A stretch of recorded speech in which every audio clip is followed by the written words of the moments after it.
Hey, everybody. Welcome to Critical Q&A for Sunday, the 30th of March in the year of our Lord 2025. I am so glad you are joining me here. Let me check and see something. Yeah, it looks like we're good on the sync on this one. Sometimes my mic setting, I've been playing with it the last few weeks, trying to get the exact right for the sync because my lips and the sound are been a little off and on and off and on. It's been a little confusing. So hopefully this is now resolved. Got all the other things resolved. Anyway, let's throw the let's go ahead and get the Q&A started here in the chat. Please post your questions here, as always. All right, good. So that is now going, and I'm going to throw that right there so I can see those guys. And let's go ahead and beef that up a little bit so those questions are readable. All right, good. So that's all set up so y'all can start throwing any questions you have for me. We have some things to go over. I've got some things I want to talk to you guys about today. I am so pumped today, actually. I'm very, very happy. I did a public speaking engagement last night at the Hub. First one I've done in a long time. And I talked about a lot of the stuff we talk about here. I talked about economic factors driving a lot of what's going on in America right now, and then the layers of propaganda and manipulation, overt manipulation that has been done to our population and specifically to the MAGA base. I talked about that in some detail. I'm going to repeat that presentation later this week on my channel here. It was a good talk, and so I want to share it with all of you guys. And I put some visuals together and stuff on it too. I don't know if I'm going to get away with showing. There were two clips I used about 2.5 minutes long from different one from a movie and one from a TV show, and I don't know if I'm going to be able to get away with using those and still keep it monetized, but it's important enough. I want to get it out there anyway, so we'll see what happens with that. But I'll be doing that this week, so it'll be something you guys can watch for. I'm thinking probably Wednesday or Thursday or something. The way my week goes, it'll probably take me a little bit of time to get some things together and put it together like that. And I'm not sure yet whether I want to do it live or whether I should do it as a pre-recorded. Why don't you guys let me know about that in the comments here today while we're going? If you hear me, what would be your preference in how I should go about presenting that? It's I don't know, half hour, 45 minutes, something like that, some kind of a talk like that with graphs and pictures and things too. So let me know what you guys think about that.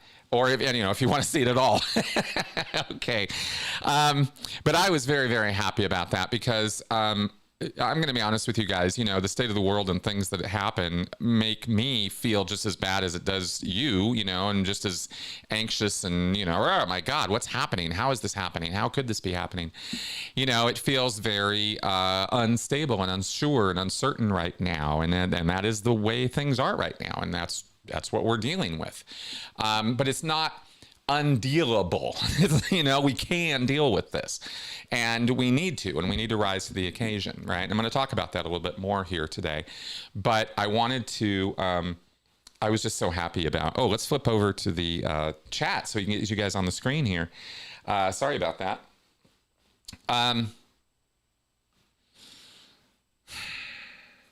I just personally was really rejuvenated by doing this talk and by a lot of the feedback that I got from it, because I can start feeling as a lone content creator who, interviews other people and is sometimes interviewed on other shows, but there's not, most of my day to day of my life is not involved in getting a lot of feedback or, back and forth.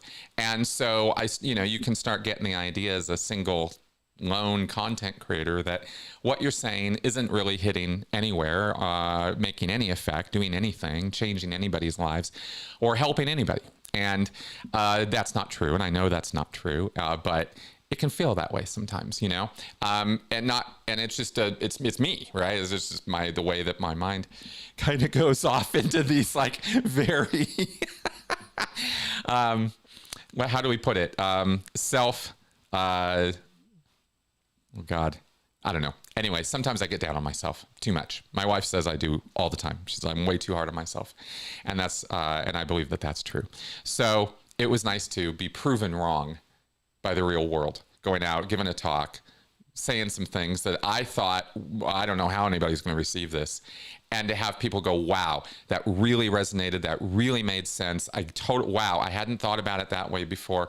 That's what I live for, is when I can help people see something from a different perspective or point of view that helps them or makes it clearer or gives them a path of what to do where they were not sure what to do before. If I can do that, that's it. I'm happy. You know, that's all I really want in life, is to be able to help people that way.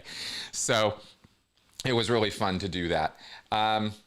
It is, by the way, yeah, I love Food Kitchen. It is a little chilly here. We are having rain now. That spring has officially entered our world. My dates are always all off on this stuff, but I guess we're in spring now. But it's rainy and kind of miserable here in Colorado right now. We'll see if it lightens up. It's very bipolar, so the weather can be horrible in the morning and great in the afternoon, or vice versa. It's really quite wild here with these mountains. So, so today is flannel day. You're gonna get some of this from me. Okay, let's see here. Yeah, I was thinking, Stuart, about doing the presentation live and then doing some Q&A, just like I did last night. You know, like about a third of the time we spent answering questions, and I would love to answer your questions. So, well, here we are doing it. So let's go ahead and get to it. Now, I have a monologue. I have papers. I have brought papers. This is not the presentation I did last night. This is completely different. I wanted to go over some other things, and this is not cult stuff, but it's, I find myself, let me tell you guys a few things. Okay. Try not to be all over the place. Trying not to be all over the place. Let me come back to some basics of the show and give you guys some Benson cam before I get into my papers or anything else. Sorry that I am a little disorganized today. But let's hit that Benson cam, because you guys deserve to have that. There it is. There he is. Okay, there's our boy. So this was him again this morning, just a little bit ago. He is really a fluff monster right now. I'm going to take over. I'm going to see about taking over grooming duties on Benson. I'm going to get a clipper, and I've been watching some videos and watching some things on how to groom your dog, and I thought, I'm going to tackle this, and so we're gonna see about that this week. But you can see right now he is Mr. Fluff Monster. This guy is so out of control, but he looks all like, you know, I was like, hey Benson, what do you want to say to your teaming audience today? And he just wasn't having any of it. So he got his walk, he got his time outside, and this is his time to chill, and that's what he's doing there, is he's just being Mr. Chill Monster. So there you go with that. All right, let's come on back. So that's our Benson cam for this week. Hope you guys enjoy my dog. We sure do. I just love that little guy to death. He's just the best. All right, now Benson cam, let's see. I do have some preset questions, by the way, which we will be hitting as well. We've got 3 of them loaded up, ready to go. But I have this monologue I wanted to go over. So look, you guys know I'm a psych guy. I'm all about the psych stuff, the socio psych look at things. That's kind of my window. But sometimes I have to venture beyond that, especially in trying to talk about what's going on in the world and how we deal with it, because that's kind of part of all of what I do. Is I talk not only about the cult's abuse, but manipulation and abuse and coercion and coercive control, and how that works. And it doesn't just work on a one-on-one. It works in groups, right? Individuals can, take power over people, and really mess things up for them. Or individuals can come into communities, like we saw with SPTV, and just ruin things, just make it awful for everybody. To this day, it's still awful, right? So that can happen. We have these predatory personalities in our world, and they swim around and they prey on us individually and collectively. And we know about this. We talk about this. This is cults. This is coercive control. So when I'm faced with or trying to explain to people, how to manage, that coercion, how to overcome it, how to deal with it, of course, this is going to go to society-wide issues when we have society-wide coercion going on. How can I ignore that or, be told, heed stupid advice like stay in your lane and don't talk about politics or don't talk about the economy or don't talk about big picture items because I don't want to hear any of that because you're offending my sensibilities. And I really don't care anymore whose sensibilities I'm offending. Look around, man. We need some help. And we need a boost right now. So I thought I might try to give a little boost, try to help in talking about some historical, because you know how historical I love to get. I wanted to talk a little bit about some historical analogies to what's going on today. I started getting real curious about this myself, started looking at some things, and wanted to share what I found with you guys. Okay, so let's go ahead and do this, and then we will, then we'll get on with the questions. Okay, so today we're confronting and I didn't have time to load this into I didn't have time today to load this into the teleprompter, so I'm gonna have to read from the pages, but it's not for any other reason than time. I was just up to the last minute working on this for you guys today. So here we go. We're gonna delve into, we're confronting a challenging reality, one that demands our full attention and engagement. We're going to delve into the historical forces and systemic issues that have led us to this critical juncture. And we're going to talk about what we as citizens can do to reclaim our power and build a more just future. And I hope you will give me a few minutes to lay this out for you. The Gilded Age is our historical perspective. To understand our present predicament, we need to look back to a period in American history that mirrors our current situation, the Gilded Age. This era, spanning the late 19th century, was a time of unprecedented economic expansion driven by rapid industrialization and technological innovation. Railroads connected the nation, fortunes were made in oil, steel, and finance, and the United States emerged as a global economic powerhouse. This is how we became the top of the pile, right? Was this time period in this age. However, this progress masked a dark underbelly of extreme inequality, exploitation, and political corruption. So if we look at the characteristics of the Golden Age, here's what we come up with. Explosive economic growth and inequality. The Gilded Age witnessed a concentration of wealth on a scale never seen before until now. Industrialists like Carnegie, Rockefeller, and Vanderbilt amassed fortunes that would be unimaginable by today's standards unless you're Elon Musk. While millions of workers toiled in dangerous factories and mines for meager wages, often barely enough to survive. And somehow this system, this feudalistic slave system, has just been something that we just all have collectively gone along with kind of forever, but it really, really came to a head during this time period. This extreme disparity fueled social unrest and created a society sharply divided between the obscenely rich and the desperately poor. Corporate power and political influence was also a factor. These industrialists wielded immense power, not only in the economy, but also in politics. They used their vast fortunes to influence elections, lobby lawmakers, and shape regulations to benefit their businesses. Same as what is happening now. The line between corporate power and political power became increasingly blurred, raising serious concerns about the health of American democracy. We have been here before. Social unrest and labor conflict was also part of this. The vast inequality and exploitation of the Gilded Age fueled widespread social unrest and labor conflict. Workers organized into unions, such as the Knights of Labor and the American Federation of Labor, to fight for better wages, safer working conditions, and the right to collective bargaining. And this was the only thing that changed their working conditions.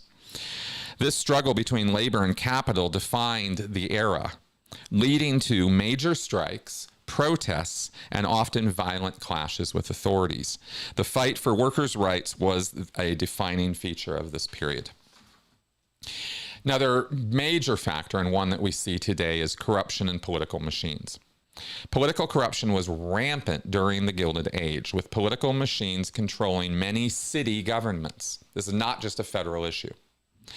These machines, often led by powerful figures known as bosses, traded favors for votes, engaged in patronage, and were frequently in league with big business. This led to a deep distrust of government and a widespread sense that the system was rigged in favor of the wealthy and powerful, which it was. The idea of a government serving the interests of ordinary citizens was increasingly undermined. So when we look to parallels today, let's draw some direct connections. The Gilded Age may seem like a distant era. This is 100 years ago we're talking about. You know, and it's in the history books, right? But the parallels to our time are striking and deeply concerning. Today, we see a similar concentration of wealth in the hands of a tiny elite, a similar level of corporate influence in politics, and a similar sense of economic insecurity and social division for millions of Americans. We are once again facing an era of immense inequality, where the very wealthy have an outsized influence on our political and economic systems, raising fundamental questions about the nature of our democracy. For example, there is the wealth inequality. Billionaires whose wealth has increased exponentially in recent years, while a significant, and the problem is not that there's all these rich people getting rich, it's that they're getting rich while we, the vast majority of the population, is not only not getting rich, but the very assets and materials that we need to have any quality or standard of life that we're used to, all of that is being sucked up by the billionaires. So it's not an even playing field where some people just have it better than others because of a genetic or socioeconomic lottery, and I'm whining about that. It's that they are taking from the rest of us. And that didn't, and because we don't have the same rights and power and influence that they have, it's a very unequal playing field by design. Okay, so there's that. Corporate influence in politics, of course, as we are seeing with campaign donations and super PACs and Citizens United as the sort of ultimate expression of that, thanks to our Supreme Court, which itself has layers of corruption involved in it, right? So we have real problems at corporate level and in every branch of our government. But this is a key one here, is weakening of labor and worker rights. And we really wanted to highlight this one because it doesn't get talked about a lot. It's certainly not by me. I'm no labor union expert, but I started diving into this and was like, wow, this is a really important topic. Similar to the Gilded Age, workers' rights are being eroded. The decline of union membership, the rise of the gig economy, and the increasing prevalence of precarious work are all reminiscent of the challenges faced by workers in the 19th century. There is an erosion of regulatory oversight, and we have seen this go into overdrive lately with Doge and with Musk in there taking a crowbar and sledgehammer to the very foundations of our of the government systems that were designed and built to protect us. All of that is being destroyed with ruthless and abandon right now. And the horrible thing about that is the people who are doing it, Musk and Trump and all these, this clown posse of idiots, have no idea what they're actually doing. There's a portion of our society who is desperately engaged in what's called normalcy bias, where they're trying desperately to pretend that everything that's going on is normal right now. This is a logical fallacy. It's a bias that people have. And even will invent the idea that Musk and Trump and these guys are playing some kind of 5D chess. They're such masters of this and this world and corporations and governments and everything that they're just, so on top of it that they know exactly what they're doing. And the unfortunate case is it's the other way around. Okay, media concentration. The control of information is increasingly concentrated in the hands of a few corporations right now. This is only increased through social media, the time of social media where, more and more collection and conglomeration of these things under one roof has been going on as companies buy out other media companies, right? And of course, there is the political polarization. But let's talk about the workers' rights for just a second. Just as in the Gilded Age, the rights of workers are under attack. The passage, now this was what was interesting to me just from a historical perspective. I don't know if you guys have heard about this. It was the passage of the Taft-Hartley Act in 1947 that marked a significant turning point, weakening the power of unions and paving the way for a sustained erosion of worker protections. And this has been going on for decades since then, but this was a significant turning point where there was collective bargaining, there were people getting together, they were fighting for their rights, and they were making a difference. And then let's pull the rug out from under. This act passed over the veto of President Truman. He tried to stop it. Restricted union activities allowed states to enact right to work laws where you could work without having to be a union member or having to pay union dues, and tilted the playing field decisively in favor of employers.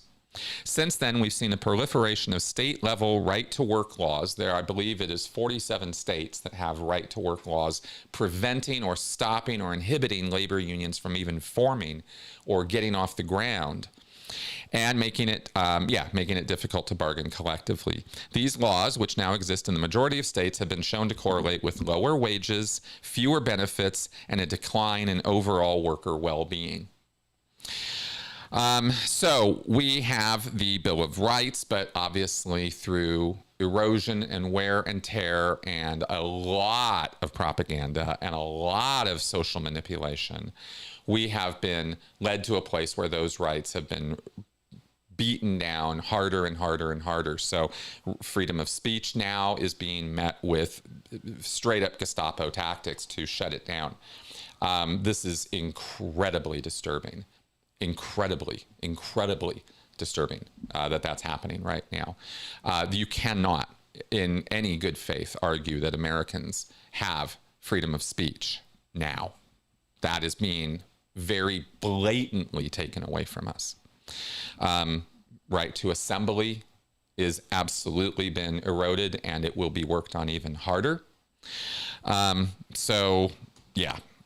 freedom of the press. This is also going to be something that this clown posse administration and its, the things that come from it, they're going to be working on this very, very hard. Not because they're really smart, intelligent, authoritarian people. It's because it's what all authoritarians do, naturally and organically. It is what it means to be authoritarian, is they can't have protests, civil rights, human rights, people having the right to speak back or fight back. They can't allow that. And that's a pretty standard trope throughout most of history, by the way. We have been living in a time where, we'll get to that. Okay, so, in fact, we're going to get right to it. The result is a system where the voices of ordinary citizens are increasingly drowned out by the voices of the rich and powerful, right?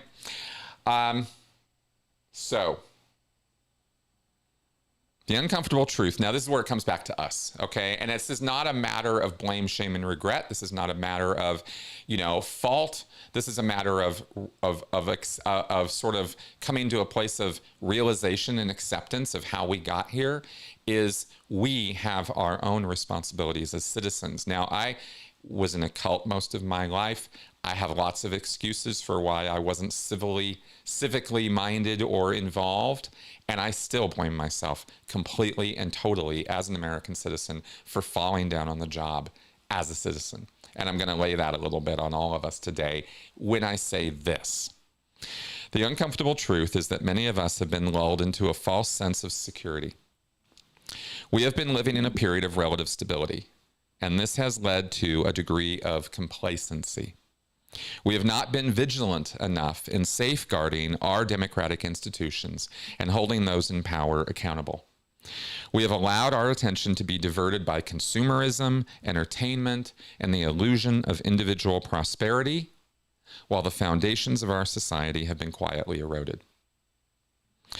Now we are facing the consequences of this collective slumber. We must wake up and reclaim our power, because it's right there for us to take. Remember, power is assumed.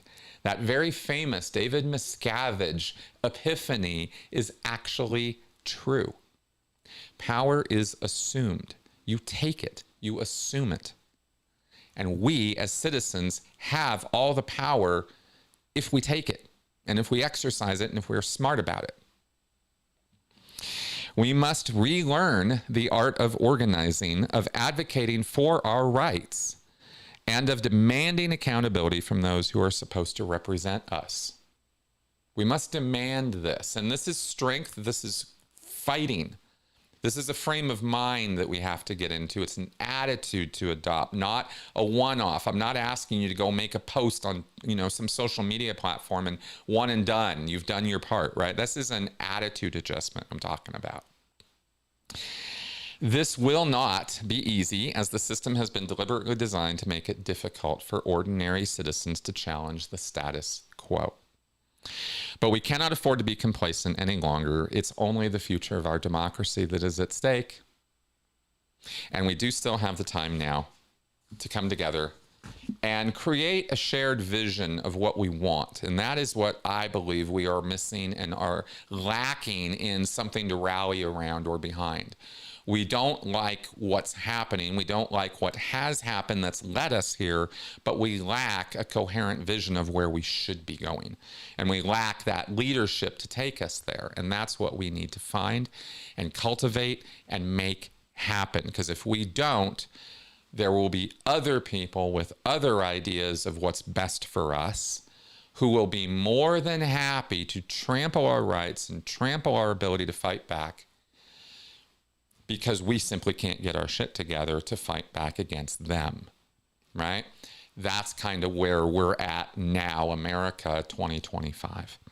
And I wanted to comment on some of those things in addition to, the economic stuff I talk about and the cult stuff I talk about, is just the mere fact of we got to rise to this occasion. And if we're going to be Americans and be and embody what that fighting spirit of America is, then it's time for us to step up, right? So I wanted to put that out there today, and just share that, right, with you guys, with my audience, and hope that it helps in giving a better perspective. Maybe I'm seeing way too many people preaching defeatism right now when I go on social media. I'm not there a lot. I've been really reducing my time on Reddit because it's such a damn cesspool there.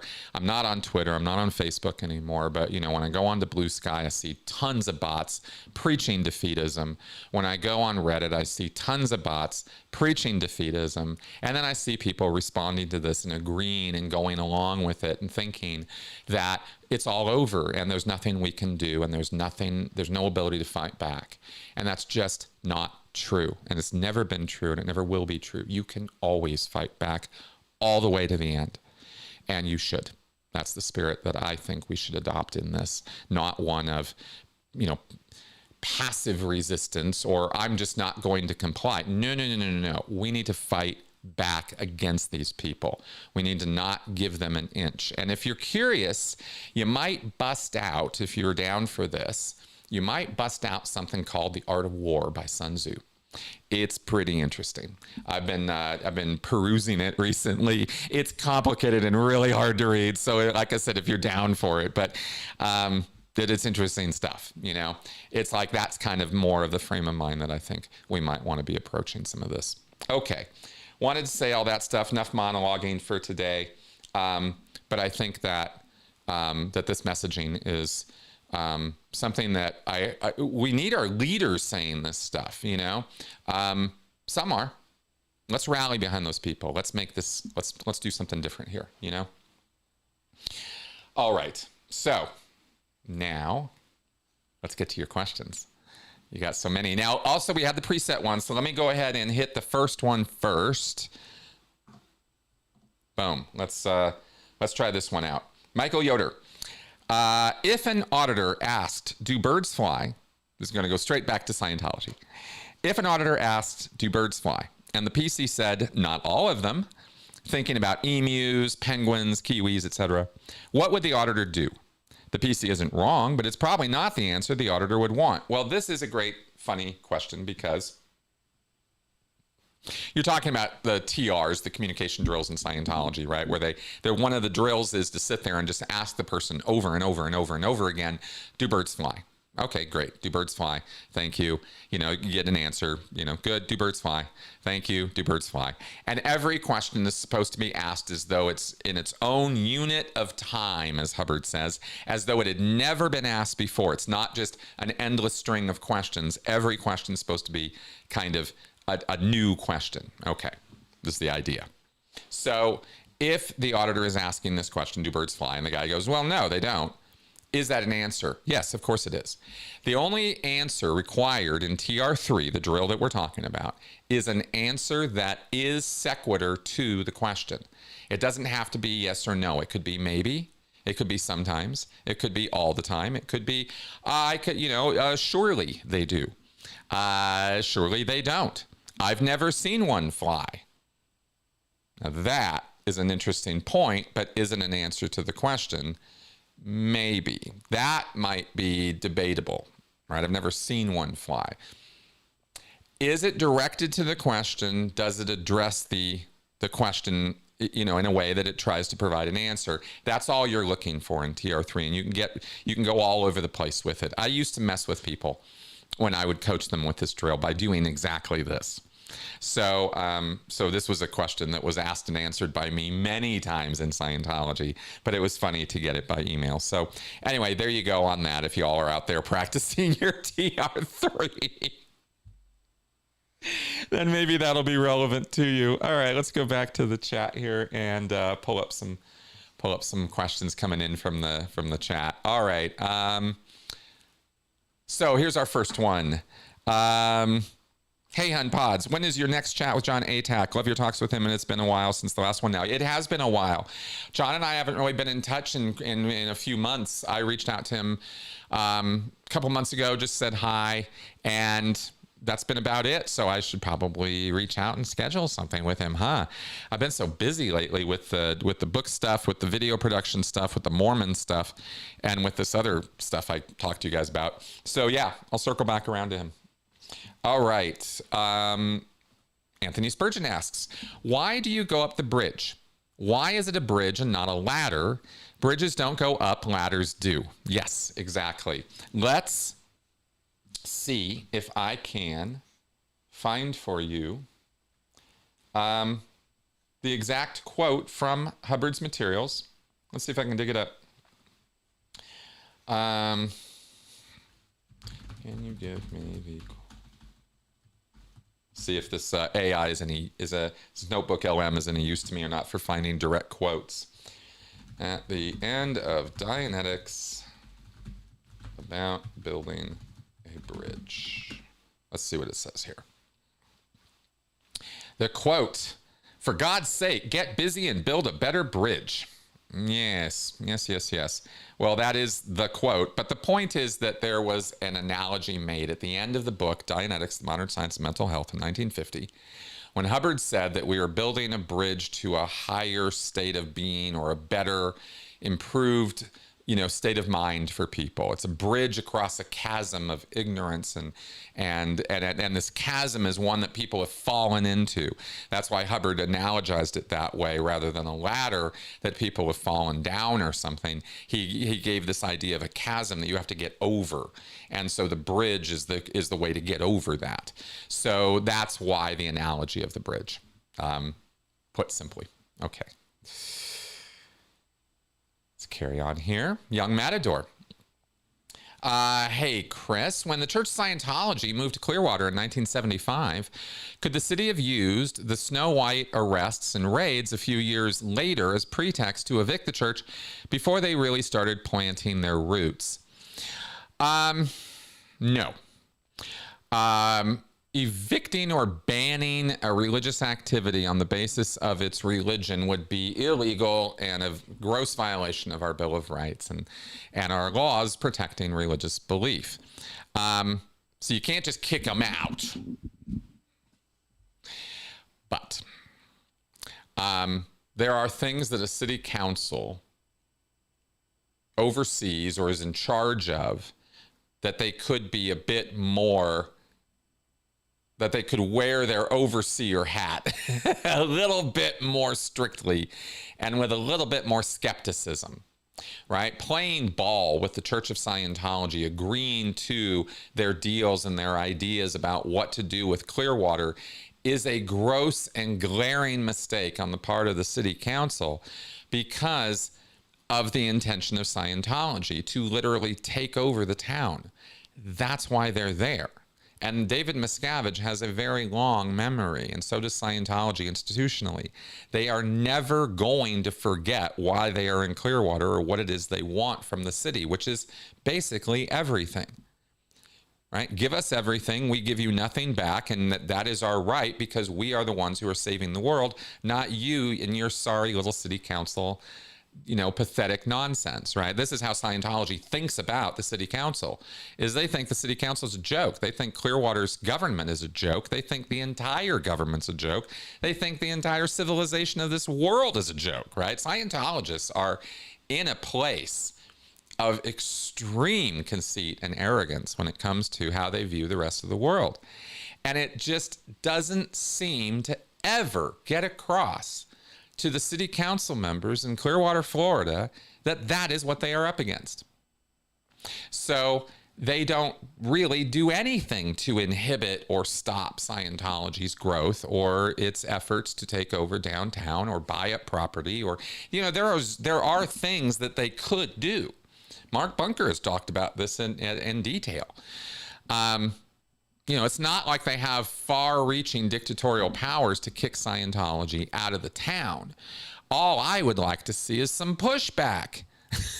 You know, for once, I would love to see the Clearwater City Council give David Miscavige the middle finger, just like he gives them the middle finger every year, ever since 1975, since they've been there, right? The Church of Scientology has done nothing to enhance or help or improve the city of Clearwater. And the city council just bends over backwards to give them what they want, right? So it's very frustrating to watch that play out. But I do understand that their powers are limited in terms of what they can or can't do, right? They are. Okay. Yes. All right, let's carry on here. Once a witness, Vernon, is Leah Remini still getting fair game while her court case is continuing? I do not have personal knowledge that that is continuing, but what I will say is I have absolutely no reason to believe that Scientology has stopped what they were doing, right? Why would I imagine that they would stop? So as far as I know, they are still going after her, but I don't know to what degree or in what way that is happening, other than what we know from the court filings, right? I mean, since the case was filed, Scientology did continue its fair gaming actions. Leah laid it out for the court. But you can see how broken our court system is, that it's taking years for this question to even get in front of a judge or a jury, right? Beyond all this rigmarole nonsense that it has to go through, going through civil court. Yeah, so. Okay, OBG Foster. Oh my God, right? Could our national security top-level brass be any stupider? I honestly wonder if they could be. I mean, we have a drunk as our national security advisor, right? Or whatever his role is. I mean, I don't even know who's what at this point. I know Tulsi Gabbard's in there. This drunk guy is in there. It's a clown posse of incompetence and nonsense. You know, it's just a phrase I keep calling back to because it's just so accurate to describe these people. it's hard to fathom that we have such a bias. Here's what we fight. I fight this. I'm sure you do too. We have a bias in our minds all the time. There's normalcy bias where we want things to be normal and we want to interpret things as though they're normal and everything's going to get back to normal. That's bad enough. But then we have this other thing where we believe completely in a completely unfounded, unwarranted, like there's no reason we should be thinking this way. But human beings universally believe that people who are more attractive and have more money or influence or power are inherently deserving of that and are just better human beings and somehow fit higher on a merit ladder, even though wealth and looks have very little to do with anything that person actually did to make that happen. Most wealth, especially the obscene levels of wealth that we're being beaten about with now, are generational wealth. They're not accumulated by just one person in their own lifetime. There's certainly exceptions, but you know, there's that, and then there's this idea that people in charge should be in charge, that people in charge are smarter, are better somehow. We just have this bias for that is all the point I was trying to make there. And so, so somehow we find it that much harder to believe that people could rise to a position of such incredible power. National Security Advisor of the United States of America is a pretty powerful position, right? Director of, of our defense, director of the CIA, director of the FBI. Like, these are powerful offices. And complete morons have risen to these offices. People who have absolutely no idea what they are doing. The fact that that's even possible is terrifying, but the fact that it's our reality right now is really something to behold. These are not low IQ people, you understand. I'm not suggesting that these are people who struggle to add 2 and 2 together. But they are so in over their heads. They are in jobs and positions that are so far beyond their ability to understand or grasp, much less act rationally or responsibly with the power they've been given, that we have a clown show, right? We have people who are just giddy with excitement over this power they've been given. And these are people who have the mental maturity and, sort of psychological maturity level of 6th grade bullies. If 6th grade, right? That's kind of where they live. And they're in a social group of bullies. And so this is what constitutes the highest levels of our government. This is what I mean by being asleep at the wheel, is we all collectively have made this happen. And we need to unmake it. We have the power to do that, right? But that's the situation we're dealing with, is we have a president, and we have a staff to this president, and we have a security apparatus, an intelligence apparatus, that is the exact opposite of secure and intelligent. So that's terrifying. And it's very obvious why Canada and other countries right now are not just looking askance at us and being like, "Oh my God, what's going on?" They're actively, you guys need to get away from us now. We do not want to have ties with you, right? With America. We don't want to have security investiture. We cannot trust anything the President of the United States says. We cannot trust anything he says that will still be true tomorrow or the next day, because he changes his mind at the drop of a hat. And he engages in national and foreign policy issues as though that's a good way to approach our relations with these countries, right? Is to keep them insecure, unstable, and beat on them, intimidate them. So yeah, there's some comments to you in response to that. Yeah, it's bad. The people in charge of our intelligence and security, like I said, are neither one of those things. And so will there be more mistakes? Of course there will. Will we find out about all of those mistakes? Hopefully.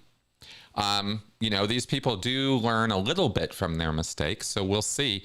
But the use of a private, encrypted media platform, Signal, for government business is actually laid out in Project 2025 and probably somewhere in the America First Policy Institute manifestos, so as to do a runaround of government regulations, which are supposed to demand transparency and accountability by keeping records of everything.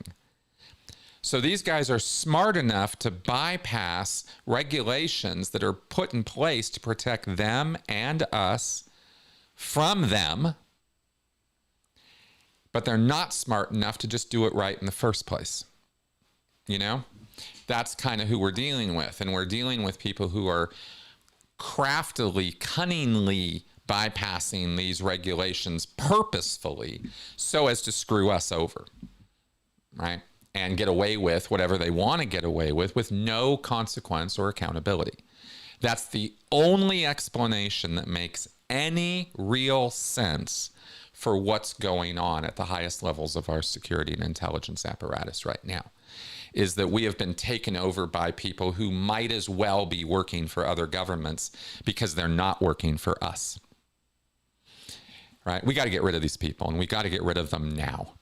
So how we go about doing that, using the processes and systems we have, that's the problem we face right now as a citizenry. Right. So it's a tough challenge, and it's beyond my pay grade as a cult expert to tell you how to go about doing that. I'm doing my best here, but those are my comments on that. So it's awful, isn't it?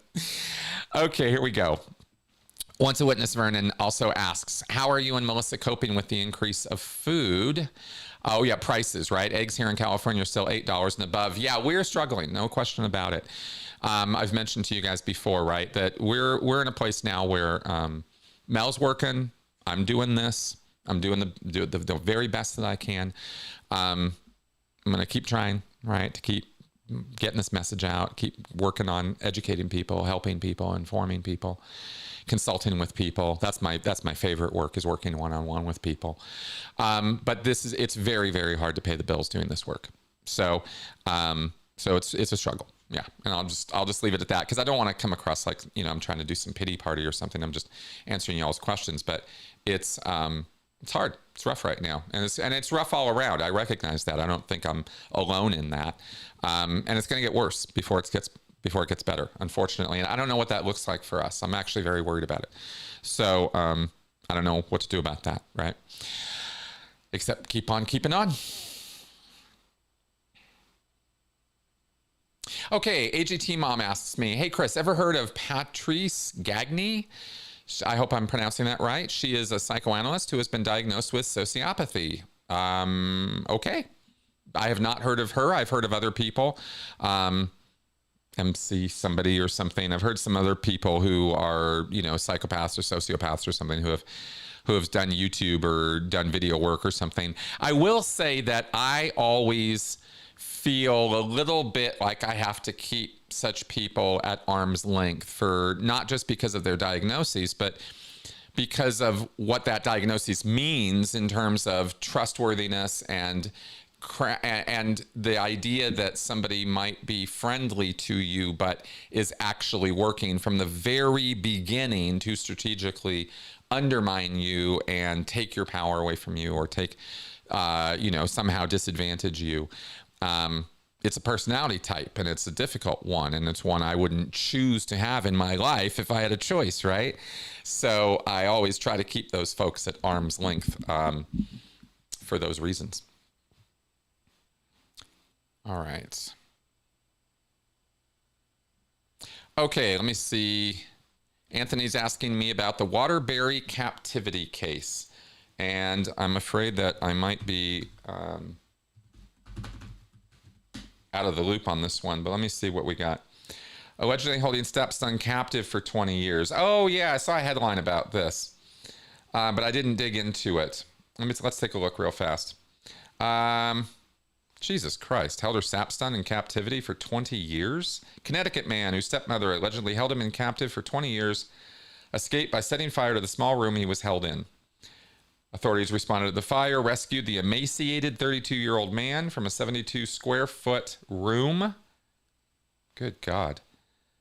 He weighed 68 pounds. Confessed to setting the fire after years of prolonged abuse, starvation, severe neglect, and inhumane treatment.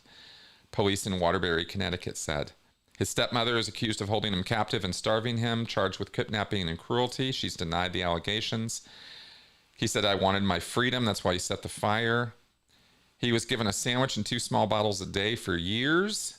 He was only let out of captivity for 2 hours a day to do chores while under the supervision of his stepmother.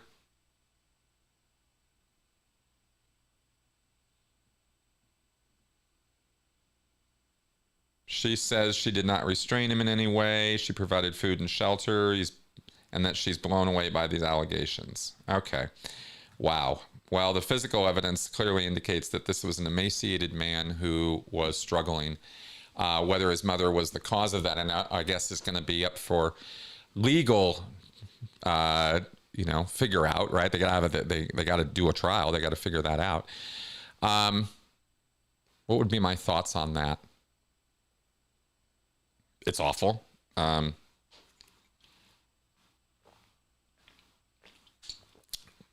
Can't say too much more about that without all the facts. This is kind of like that Xenu cult thing. I want all the facts to come out. Then I can kind of comment on it from a more educated position. Because obviously right now my thoughts are pretty much what your thoughts would be. That's horrifying and awful. And I really feel for that person. Like, holy cow, how, but I don't know almost anything on this thing from that. So sorry, I can't give you more, but let's see what happens as the case rolls out. Okay. Once a witness asks, has your son ever done a Scientology services? How would you feel if he became a Scientologist? He has not done Scientology services. He's not a Scientologist. And I am very, very, very happy about that. Obviously, he would still be my son, and I would still care just as much about him if he were to do Scientology services or become a Scientologist. That wouldn't change how I feel about him in any way. But I would feel I'd feel it would be very unfortunate if he were to make those decisions, but he's not going to. He and I have already had very long talks about that, and he's not going anywhere near Scientology. So, just living his life. All right, George Smiley. Hey, George. Do Scientologists talking to other Scientologists process when a person is trying to up them in the tone scale? Do they read the person as being insincere and thereby low-toned? Huh. Okay, so I believe you're referring to the process in Scientology where Hubbard advises that in order to raise a person emotionally, to raise their emotional state to a better place, as laid out on their tone scale, they have a scale of emotions. And they're graded by numbers, right? So at the top is, enthusiasm and happiness and all that kind of stuff. And as you descend the scale, you go to boredom and antagonism and anger and hatred and fear and grief and apathy and death even at the bottom. So Scientologists have this thing where they can bring a person up the ladder of the tone scale, so to speak, by acting manipulatively as though they are a tone higher, an emotional level higher than the person they're talking to. So let's say that I want to bring you up the scale and you are bored right now. You're just bored. Everything's boring. And so maybe I act a little bored or just slightly, tinily kind of interested in the environment around me or in you as a person. Maybe I just get a little interested. Just, oh God, yeah, I know, right?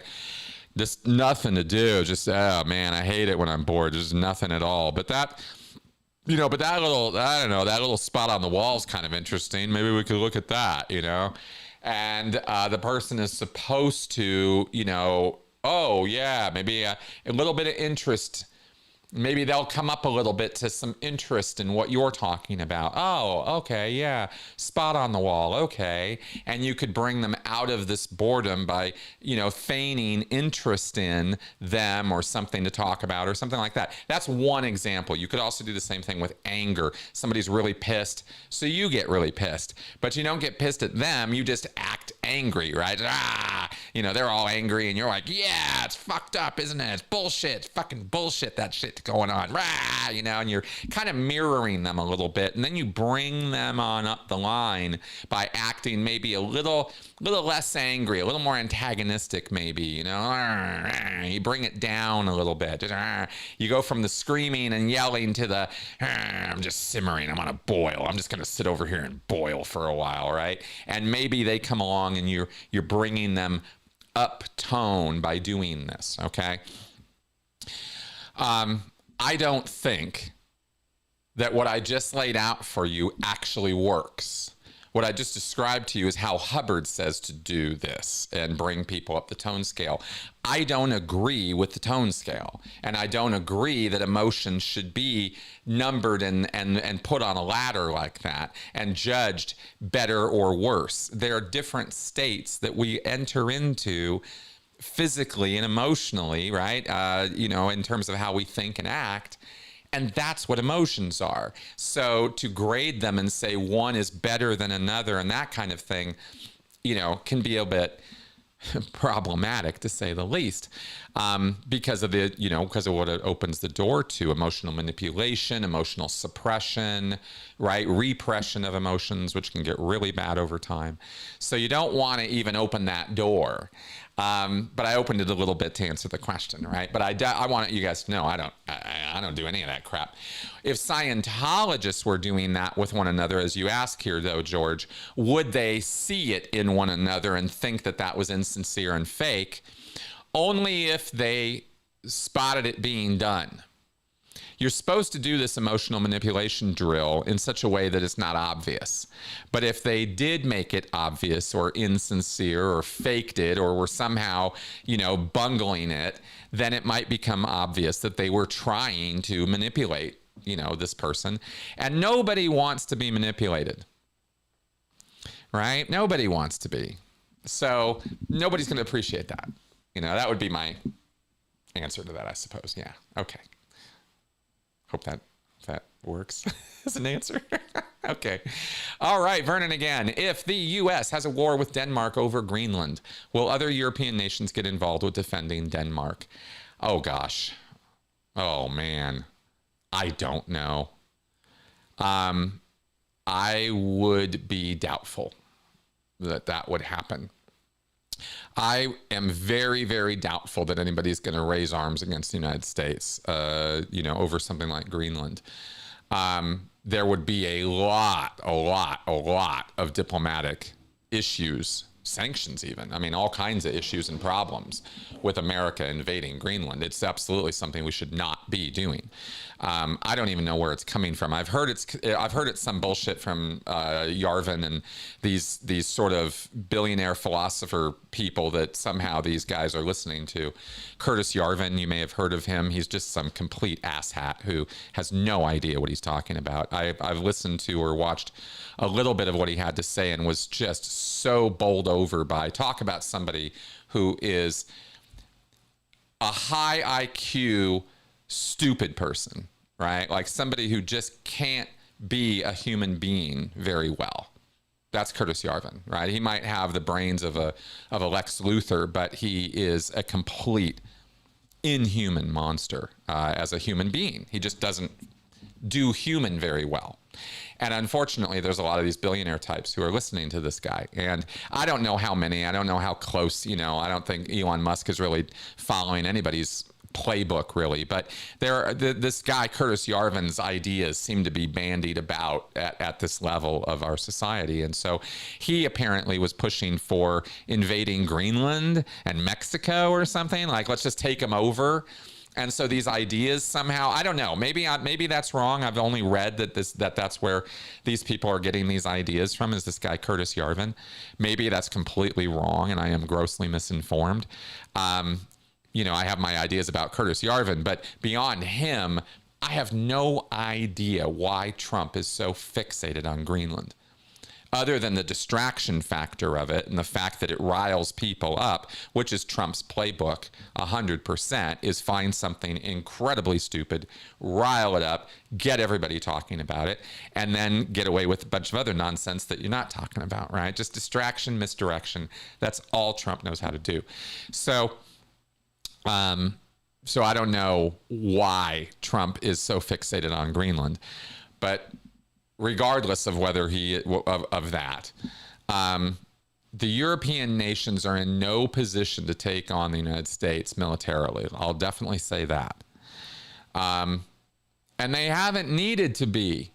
So, this whole thing that's happening right now is absolutely psychotic on the part of our government, right? In ripping apart our relations with Europe. Sure, make some adjustments, get some money, do some things, but this bullying thing is for the birds, right? And that's all Trump knows how to do. So is Europe going to respond in kind? I don't think they're able to.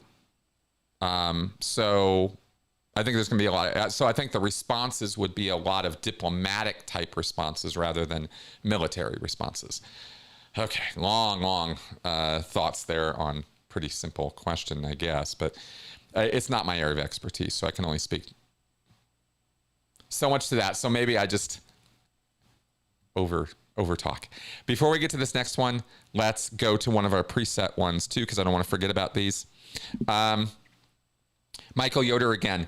I heard a Canadian commenter use the phrase weaponized uncertainty regarding Trump's on and off tariffs, like he's using the clapper to make decisions. What do you think about this? I think it's an accurate description of how to destabilize the U.S. trading partners. We never know from hour to hour or day to day what he's thinking or what he wants. Exactly. As I've been saying today. And otherwise, right? That's exactly right. Weaponized uncertainty. In the same way that cult leaders will weaponize empaths and weaponize empathy for their own twisted uses, and they will take good people and turn them into absolute monsters who believe that they are, faithful on a crusade or some bullshit like that. Cult leaders will do that. They will weaponize empathy, and they can turn the most caring, wonderful people into the worst versions of themselves. Well, in the same way, a predatory personality like a Donald Trump can weaponize uncertainty. What am I going to do? What am I going to do? Am I going to do this or am I going to do this? And when I'm the one who's in the high power position, screwing around with people in lower power positions that way is a form of abuse. It's a form of manipulative abuse. And so weaponized uncertainty is a great term for exactly how Trump operates. There's one of the tools that he uses in operating on the global stage. And it's a bully tactic. It's absolutely schoolyard bully tactics, right? Bullies do the exact same thing. It's an organic cunning that kind of operates at a very instinctive, animalistic level with predators, human predators. They're acting very animalistic that way, right? They eschew civilization and communication and diplomacy. They don't give a shit about any of that, right? It's my way or the highway. And I can't just beat you in the face right now, so I'm going to beat you with tactics of manipulation. And this is what Trump is doing, right? His administration is doing. It's gross behavior. It's not representative of what I want. It's not representative of what anybody I know in America wants. We do not want this. And the fact that it's happening is the product of a gross amount of ignorance on the part of our population. So as we've gone over, okay, Stuart recommends here the subreddit Dogs Using Pillows. Okay, good. I will definitely check that out.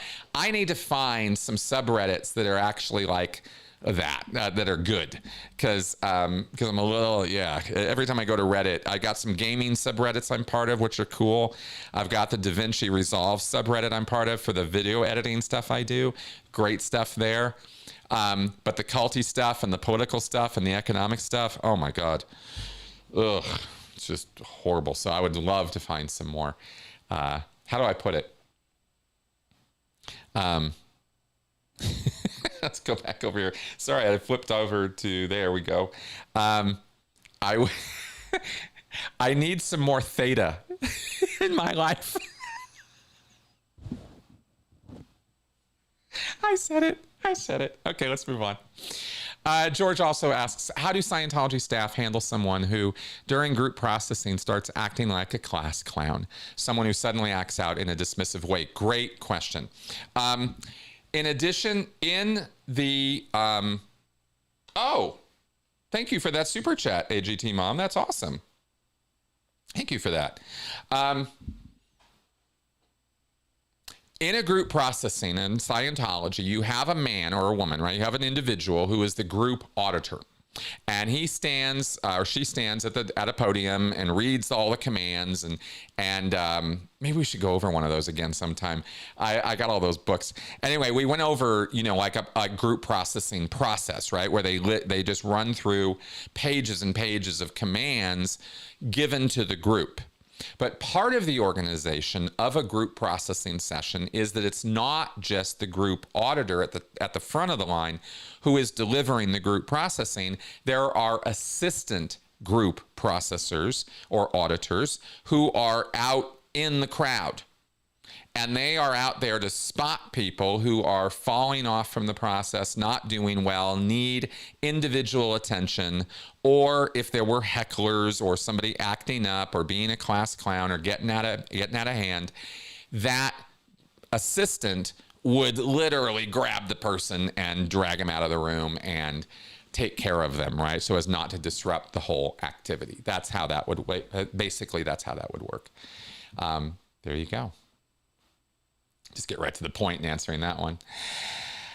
AI, do you believe in God? Well, I guess it depends on which God you're asking about. And you have it capitalized, so I know you're talking about a supreme being type of God, but again, which one? There are thousands and thousands of gods. And there are hundreds of versions of capital G God, even in our modern world, much less if I go into history. So the answer to the question basically is no. I do not believe in any form of God as put forward by any organized religion that I've run across yet. Not one. I have not yet seen any version of it that explains God as I understand a supreme being to have to be. If there is a creator figure or entity that put all of this together, all of the all that we experience, I don't think that being is anywhere around. I know that there's a word for, I think it's theism or deism. There's the idea of not theism. I think deism, the idea that there's a God, but that God ain't around a whole lot. Is that the right one? Is that deism?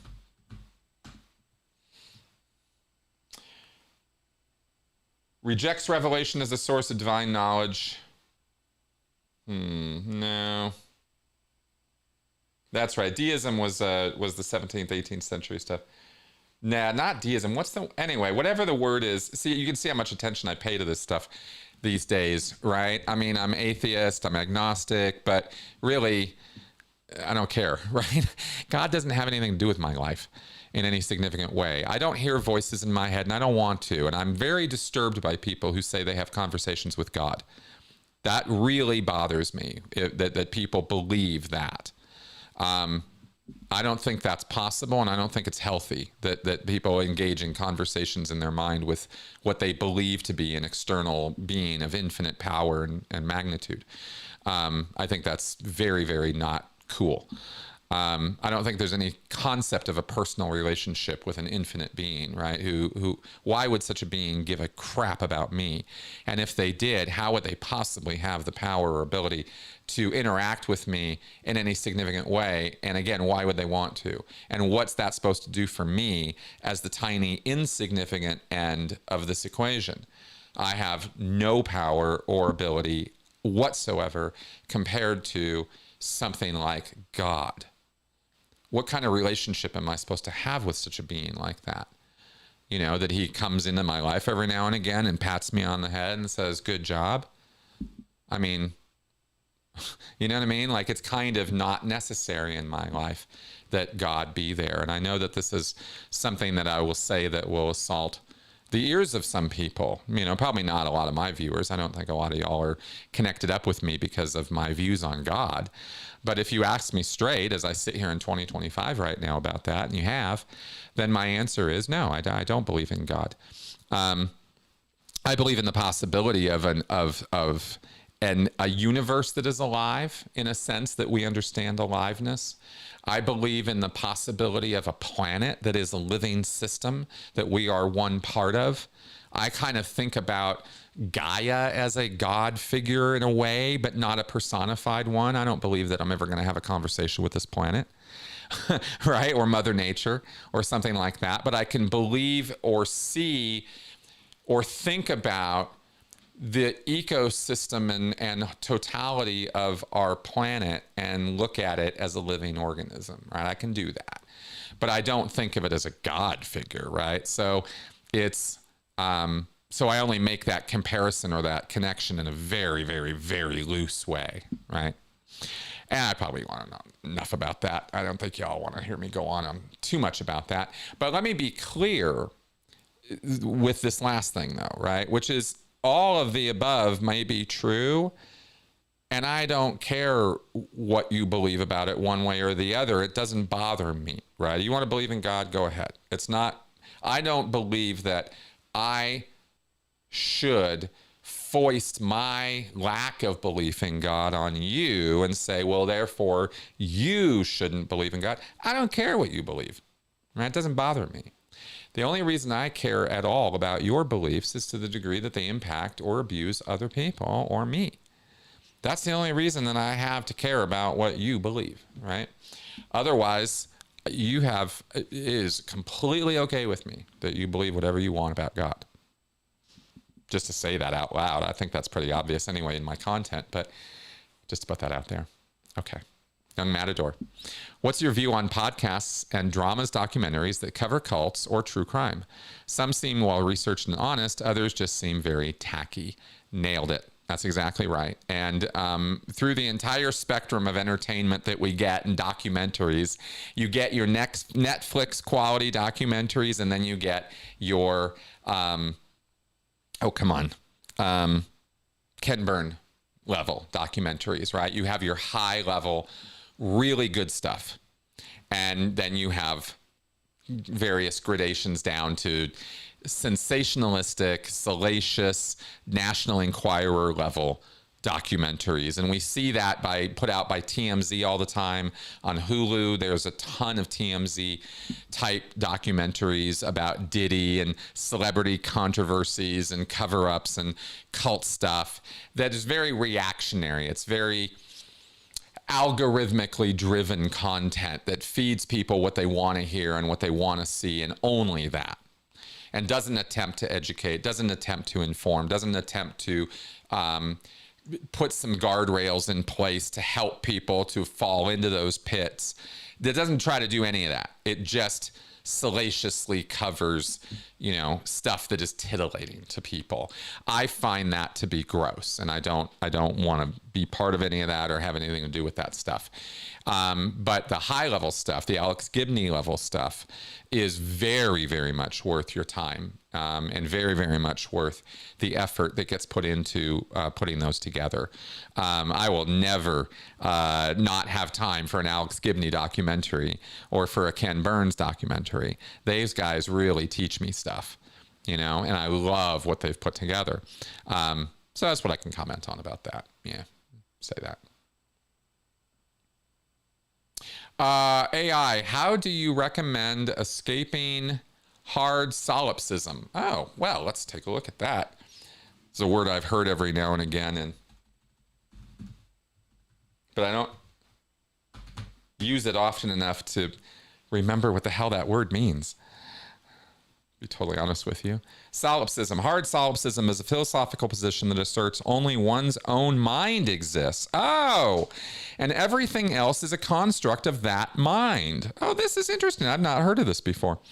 This extreme form of skepticism questions the existence of an external world and other minds, suggesting that all sensory experiences and perceptions are purely subjective and may not correspond to any external reality. So the question here is, how do I recommend escaping that? Oh, okay, that's interesting. The problem of hard solipsism arises when one considers how to explain the apparent existence of other minds and the external world if only one's own mind is real. For example, if your mind is the only one, why do beings that seem to think and feel like you exist? Some argue that these apparent other minds are simply complex simulations created by your own mind. And philosophers have attempted to address this by examining the nature of perception and knowledge. Yeah. It feels to me like this is an outgrowth of a failure on the part of somebody to experience... oh, come on. These phrases. How do I forget these things? Theory of mind. Theory of mind.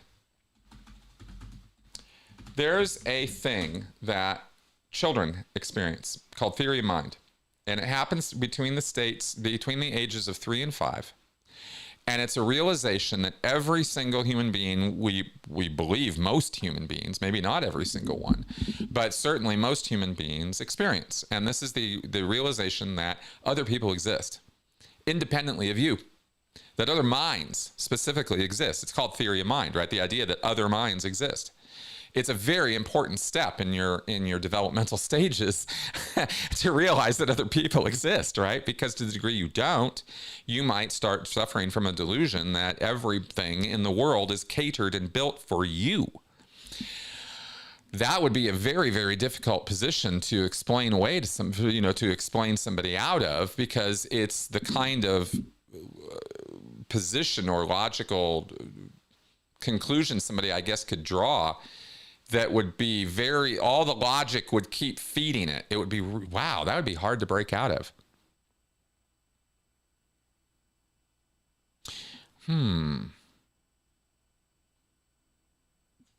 This is a great question. I love stuff like this.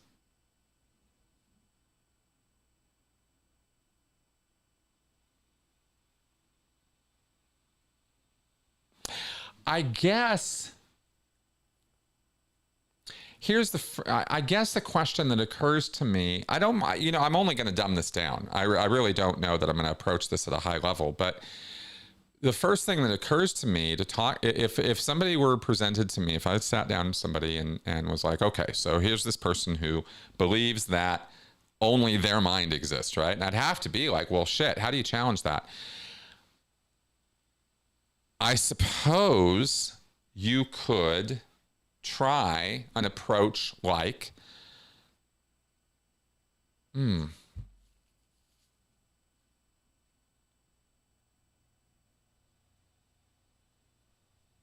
was going to say, trying, if you communicate with other people, they're going to say things or do things that you're not going to predict or know or anticipate.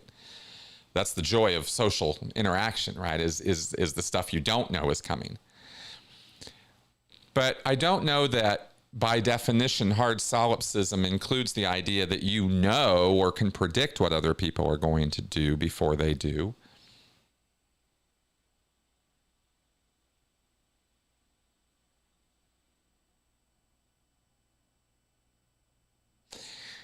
Yeah, I'm not sure how to answer that.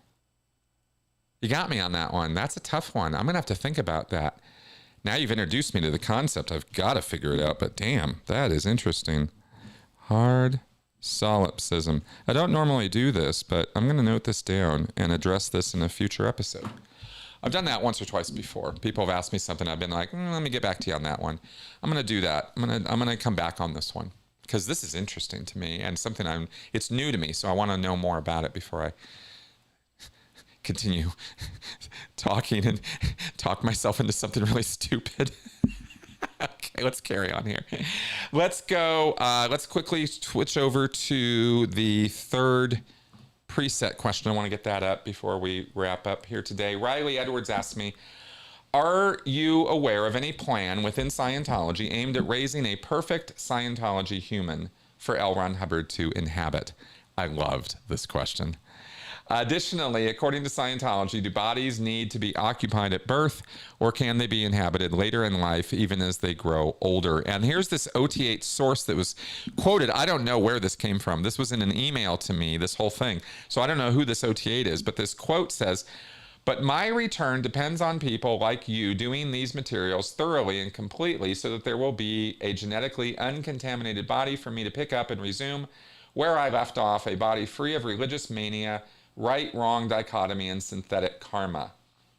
Was that pulled from that OT8 issue?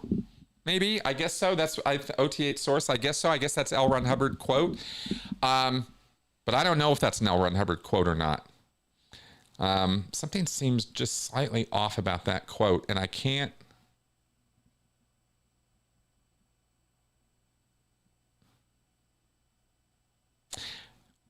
Somehow the phrase synthetic karma doesn't sound like something L. Ron Hubbard would say.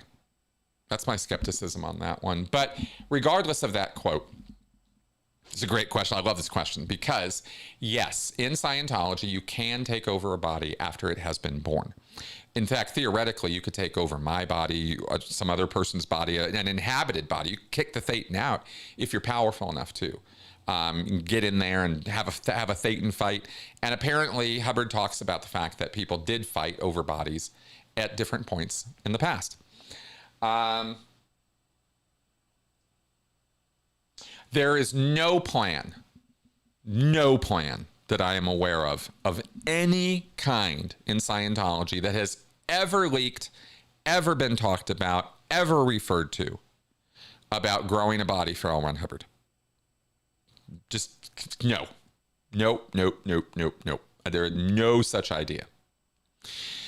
Scientologists recognize that Thetans have abused the privilege of bodies in the past by taking them over, beating on them, killing them, doing things to bodies. This is the basis of a lot of why Thetans are fucked up in the first place, right? Is because of this stuff they do to bodies. This is all according to Scientology dogma. So Scientologists don't want some Thetan coming along doing that to them. And they don't want to see that happen to other people either. They would consider it abusive behavior on the part of a disembodied spirit to do that. So, yeah, so nobody's got any plans in Scientology to somehow grow a perfect body for Hubbard. I mean, how would you even begin, right? I mean, we're talking about clone. What are we talking about? You know, does Scientology theoretically have the money and resources to get into something like that? I don't know. I don't know if the amount of money Scientology has on hand is enough to actually get into cloning and building bodies from scratch and stuff like that. Or alternately, genetic modifications or engineering, right? Or eugenics or something. I mean, Jesus, there's just so many disturbing paths that open up immediately when you start going down this path of growing bodies or figuring out perfect bodies for people like Hubbard to come into, right? I mean, when the rubber meets the road, you're talking about really wild and very, very super, super complicated and expensive technology that barely exists. So I don't think David Miscavige has any idea going anywhere near anything like that. You know, just never seen or heard anything about anything. So I think somebody's just making some shit up here, in other words, right? Riley. So I'm not saying you are. I'm just saying in your email to me, right? No. Yeah. So I don't know. Those are my comments on that. That's a funny one, though. I wanted to take that up because I was laughing while I was reading the email. I thought it was so funny. All right. Let's go back to the host and chat here. Yeah, that quote's a little weird. Okay, let's carry on here. We're at 2:30 right now. I'm gonna carry on a little bit. Yeah, we only have a couple more questions here, so let's wrap them up. And by the way, I saw something in the comments here. I haven't been following the comment stream today, so I'm not seeing everything you guys are saying. I always watch the show after the show is done to make sure I didn't put my foot in my mouth too hard. And I read through all the comments then, so I'm sorry I didn't see them while we were going through. But I did notice somebody asked about whether I want questions about Europe or not. I am more than happy to answer or try to answer anything you guys want to ask me.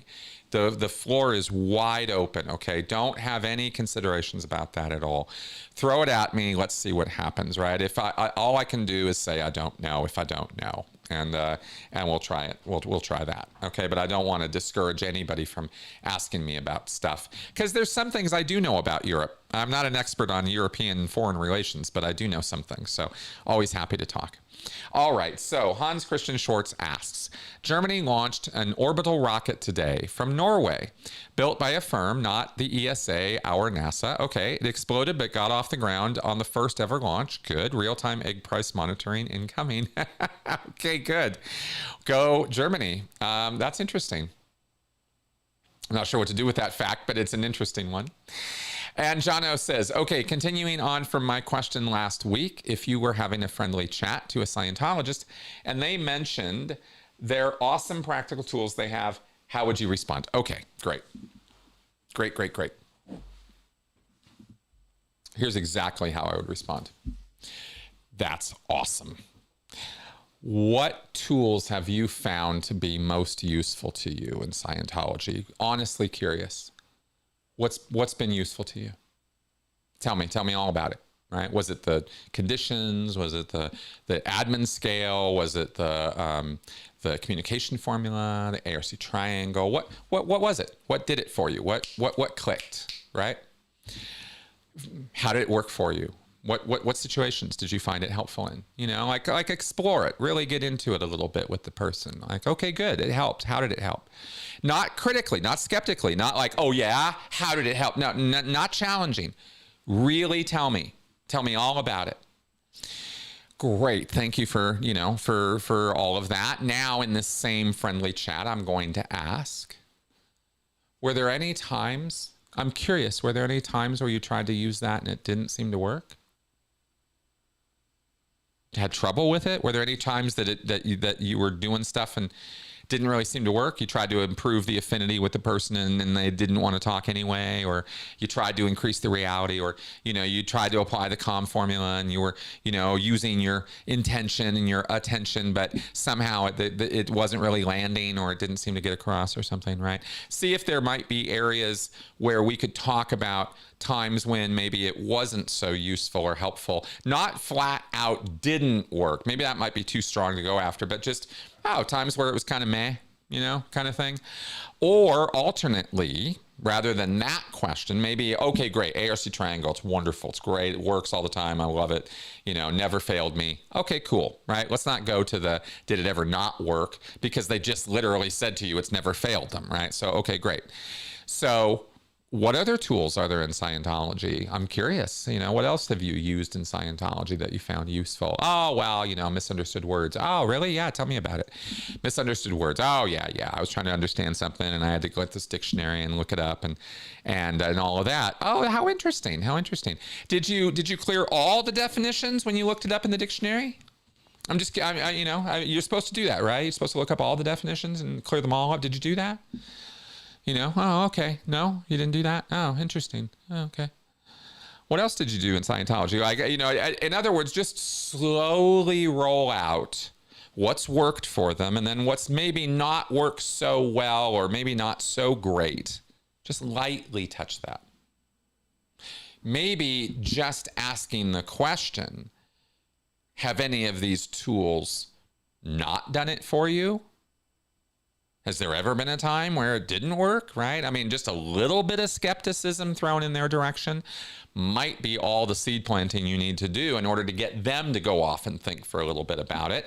Or maybe they have an answer for you right then. No, it's always worked. Or no, maybe there was this time, yeah, that admin scale. Oh my God, I hate the admin scale. The admin scale is just so hard. I can't figure it out. I must have misunderstood words or something. Okay, all right. Or maybe the admin scale just isn't really everything it's cracked up to be, you know? Like you could just introduce little tiny little seeds, right? Seed planting, seed planting, seed planting. Any opportunity to plant seeds of doubt, uncertainty. Doubt, uncertainty, not fear. Don't try to implant fear in people. That's a bad idea and a wrong way to manipulate them. You're going to manipulate people when you're talking to them about cult stuff. Manipulation in and of itself is not inherently bad. We all do it all the time. We can't avoid it. But there's good manipulation and there's not so good manipulation. There's ethical and unethical. And when you start introducing fear and trying to plant fear in people, you can have very unintended consequences from that. So I wouldn't go there. But uncertainty and doubt in Scientology's certainty, Scientology's puffed up certainty, is certainly a valid approach. So I'll say that. Okay, good.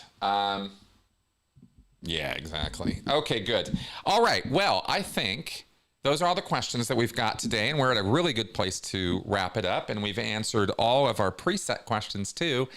And we got the Benson cam, and you got I think we had a pretty good show today. And I got some super chat. Thank you for the support that you guys are throwing my way. I really, really appreciate it. It means a lot. You know, I want to do valuable work. I want to help people, but I also do want to make a living doing it. So thank you very much for coming around and watching me babble on here. I hope that my answers were useful in some fashion, educational in some fashion. And thanks for coming around and watching. I will see you guys. I'll see you tomorrow because we're going to do the show with Tony. Oh, by the way, 100th episode. Today we're recording our 100th episode of After Scientology, Straight Up and Vertical, the show that Tony Ortega and I do. So that'll have its little 100th episode fanfare.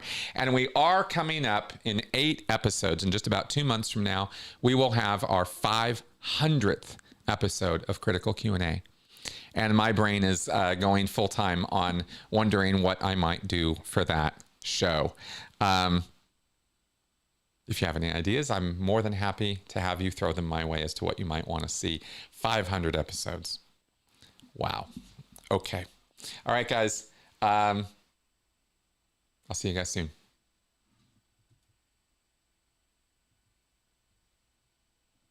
Yep.